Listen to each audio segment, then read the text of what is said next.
রাজবাড়ীর দৌলতদিয়ায় পদ্মা নদীতে যাত্রীবাহী বাসডুবির ঘটনায় এখন পর্যন্ত ২৬ জনের লাশ উদ্ধার করা হয়েছে।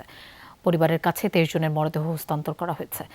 সাময়িকভাবে বন্ধ ঘোষণা করা হয়েছে উদ্ধার অভিযান, তবে কারো নিখোঁজ হওয়ার খবর মিললে আবারও তল্লাশি শুরুর কথা জানিয়েছেন ফরিদপুর ফায়ার সার্ভিসের সহকারী পরিচালক মোহাম্মদ বেলাল উদ্দিন। বুধবার বিকেলে রাজবাড়ীর দৌলতদিয়া ঘাটে ফেরিতে ওঠার সময় যাত্রী সহ পন্টন থেকে পড়ে মুহূর্তেই তলিয়ে যায় সৌহার্দ্য পরিবহনের যাত্রীবাহী একটি বাস। তাৎক্ষণিকভাবে কয়েকজন ভেসে উঠতে পারলেও বেশিরভাগ যাত্রী ডুবে যান। প্রায় ৬ ঘন্টার রুদ্ধশ্বাস অভিযানে বাসটি উদ্ধার করা হয়। একে একে উদ্ধার করা হয় মরদেহ। প্রত্যক্ষদর্শীদের মতে বাসে যাত্রী ছিল ৪০ থেকে ৪৫ জন। ফেরিতে ওঠার আগে কয়েকজন নিচে নামলেও বাকিরা ছিলেন ভেতর। দুর্ঘটনার কারণ জানতে রাজবাড়ীর অতিরিক্ত জেলা ম্যাজিস্ট্রেট এবং নৌ পরিবহন মন্ত্রণালয়ের অতিরিক্ত সচিবের নেতৃত্বে আলাদা দুটি তদন্ত কমিটি গঠন করা হয়েছে।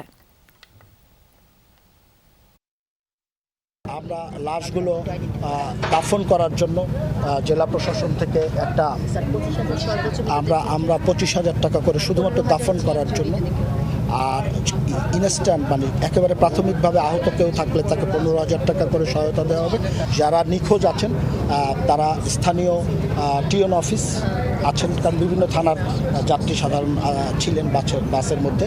তারা যদি টিওন অফিসে যোগাযোগ করেন তাহলেও আমরা সেটি নথিভুক্ত করব। আমাদের ডিসি সাহেবের সাথে যোগাযোগ করলে কিংবা এসপি সাহেবের সাথে যোগাযোগ করলে আমরা সার্বক্ষণিক এইটার সাথে আমরা আছি।